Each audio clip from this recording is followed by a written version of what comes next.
వర్తమానం, ధ్యానం అంటే నీలో నీవు ఉండుట. భూతకాలం అంటే జరిగిపోయినటువంటి కాలం, భవిష్యత్ కాలం అంటే జరగబోయేటువంటి కాలం, వర్తమానం అంటే ప్రస్తుత కాలం. మానవుడు భూత భవిష్యత్ కాలము అనేటువంటి ఈ రెండిటి మీదే ఎక్కువగా నిలబడతాడు. జరిగిపోయిన భూతకాలం గురించే చింతన చేస్తూ దాంట్లోనే జీవిస్తూ ఉంటాం ఎక్కువగా. జరిగేది భవిష్యత్ కాలం గురించి మనకు తెలియదు కాబట్టి పెద్దగా పట్టించుకోం. మనం ధ్యానంలో కూర్చున్నా కానీ చేసే వ్యవహారం అంతా కూడా భూతకాల సంబంధమైన అంశాల మీదనే మన మనస్సు ఎక్కువగా పరుగులు తీస్తూ ఉంటుంది. ఎందుకు అంటే భూతకాలానికి సంబంధించినవి ఏవైతే ఉన్నాయో అవన్నీ కూడా మనసులో ప్రింట్ అయిపోయి ఉన్నాయి. ముఖ్యంగా భవిష్యత్ కాలానికి సంబంధించిన అంశములు మన మనసులో ప్రింట్ అయ్యే అవకాశం ఎక్కువగా లేదు. ఎందుకంటే అవి ఇంకా మన సన్నిధికి రాలేదు కాబట్టి జరిగిపోయిన కాలానికి సంబంధించిన మనసులో ప్రింట్ అయ్యి ఉన్నవి ఏంటయ్యా అంటే జరిగిపోయిన కాలం, భూతకాలం అనేటువంటి గత కాలానికి సంబంధించిన దానితో మనం జతపడి వ్యవహారం నడిపాం. అక్కడ మన జీవన శైలిలో అనేకములైన అంశాలు మన కళ్ళ ముందే కదిలిపోయాయి. అలా కదిలిపోయినటువంటివి పోతూ పోతూ వాటి సంబంధ ముద్రలు మనసు లోపల పెట్టిపోయాయి.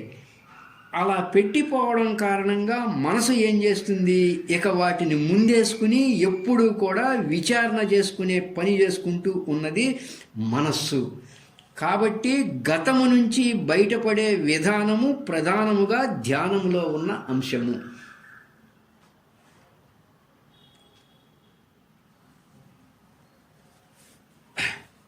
అబ్బాయి ధ్యానంలో ఉన్నప్పుడు గతంలోకి పోబోకు అని చెబుతారు మహాత్ములు.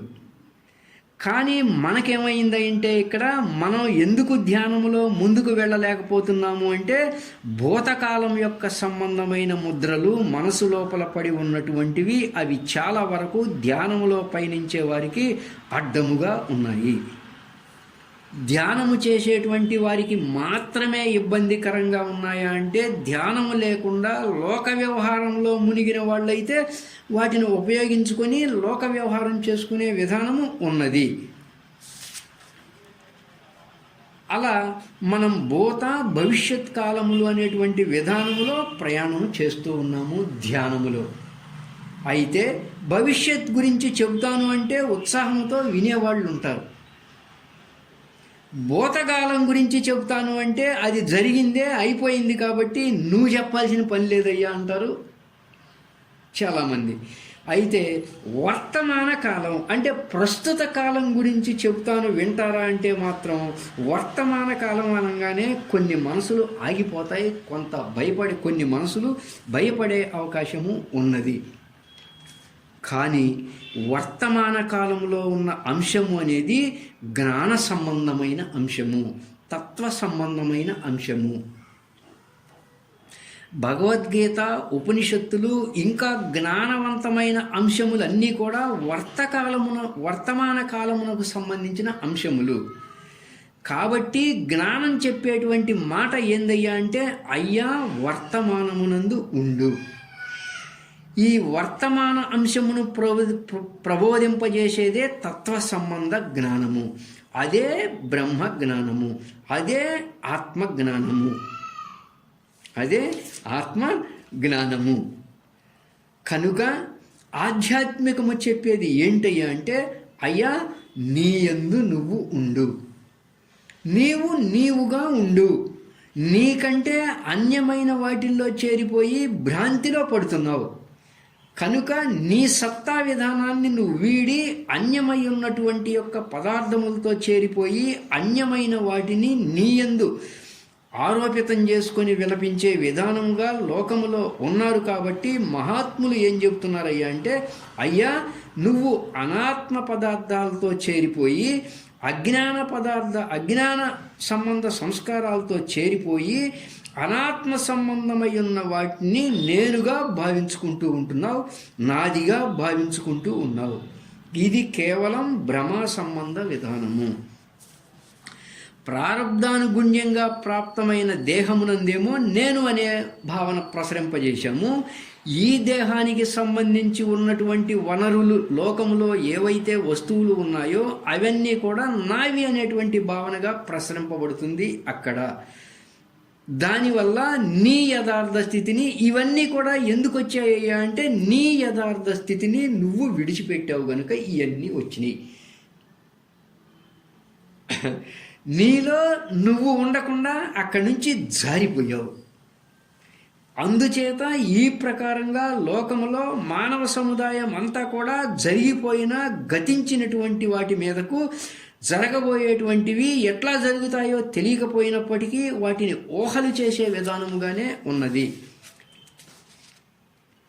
అందుచేత ఎక్కువ మానవ సముదాయం అంతా కూడా మనకు ఉన్న కాలాన్ని అంతటిని జరిగిపోయిన కాలానికి ముడివేసి, అంటే భూతకాలానికి ముడివేసి భవిష్యత్తు జరగబోయే కాలానికి ఊహలతో పరుగులు తీసి వర్తమానమునందు ఉండాల్సిన అంశాన్ని పూర్తిగా కోల్పోయాము. గమనించండి.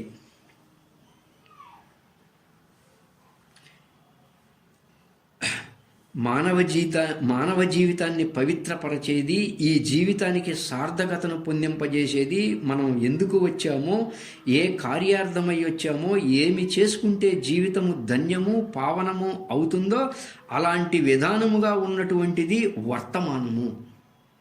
నీయందు నీవు ఉండగలిగే విధానముగా ఉండగలిగితే ఆ వచ్చేవన్నీ నీ మీదగా వెళ్ళిపోతాయి.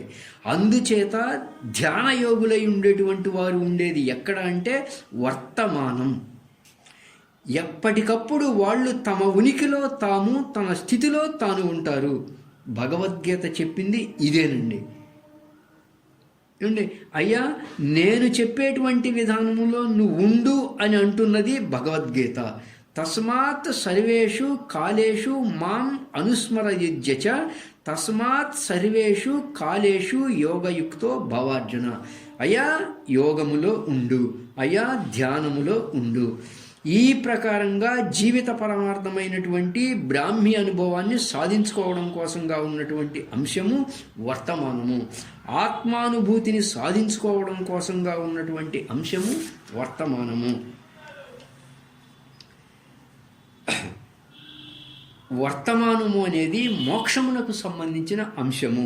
అందుకే ప్రస్థానత్రయాదులన్నీ కూడా వర్తమానం అనే అంశాన్ని బోధిస్తున్నాయి. వర్తత అంటే ఉండుట, వర్తమానమునందు ఉండుట అంటే అహం నేను, ఆ నేను అనేటువంటి ఉనికిలో ఉండుట.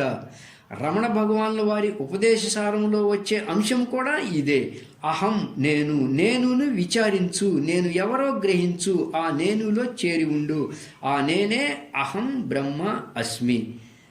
కనుక ఆ నేనుకు దగ్గరయ్యే విధానము ఏంటయ్యా అంటే భవిష్యత్తు గురించి ఆలోచిస్తే ఆ నేనుకు దగ్గరయ్యే అవకాశము లేదు. అవునా కాదా? భూతకాలాన్ని గురించి ఆలోచిస్తే ఆ నేనుకు దగ్గరయ్యే అవకాశం లేదు. అవునా కాదా? ఆ రెండింటినీ పక్కన పెట్టిన అంశమే వర్తమానం.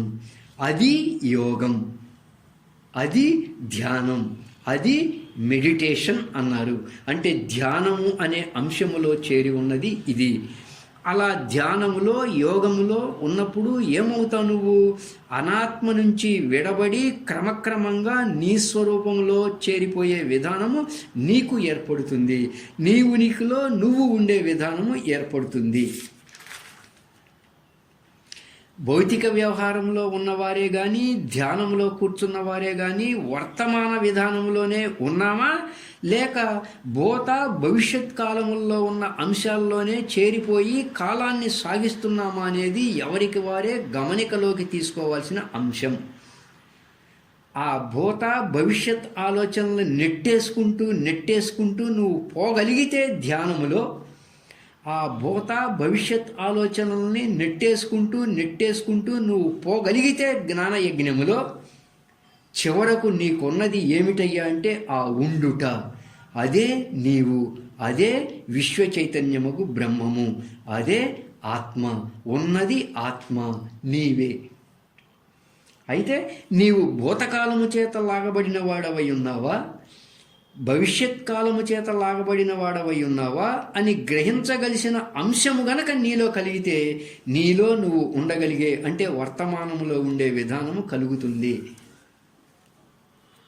ఎవరైతే మనసుని భూత సంబంధమై ఉన్నటువంటి సంబంధ ఆలోచనలకు కానీ, భవిష్యత్ యొక్క సంబంధమై ఉన్నటువంటి ఆలోచన భాగాల్లోకి కానీ పోనివ్వకుండా, ఏమండి, ప్రతి వ్యక్తి యొక్క శరీరంలో రోజుకి 21,600 సార్లుగా సంచరించేటువంటి కాలస్వరూపి అయినటువంటి ఈశ్వర అంశముగా ఉన్నటువంటి యొక్క శ్వాస గమనికలో, హంస ఆశ్రయములో, నివృత్తి మార్గములో, ధ్యానములో ఉంచుతాడో, ఆ విధానముగా ఉన్నప్పుడు మనసులో ఏ సంకల్పము లేకపోవడం కారణంగా ఎంతెంత అయితే మనసు ఆగుతూ ఉంటుందో, నిశ్చలమవుతూ ఉంటుందో, నివృత్తి మార్గంలో పయనిస్తూ ఉంటుందో, ఆ మనస్సు అనేది నిశ్చలమై నిర్మలమై ఆలోచనలు లేకుండా తన్మయత్వాన్ని పొందే కొంది ఈ శ్వాస కూడా ఆగటం అనేది జరుగుతుంది.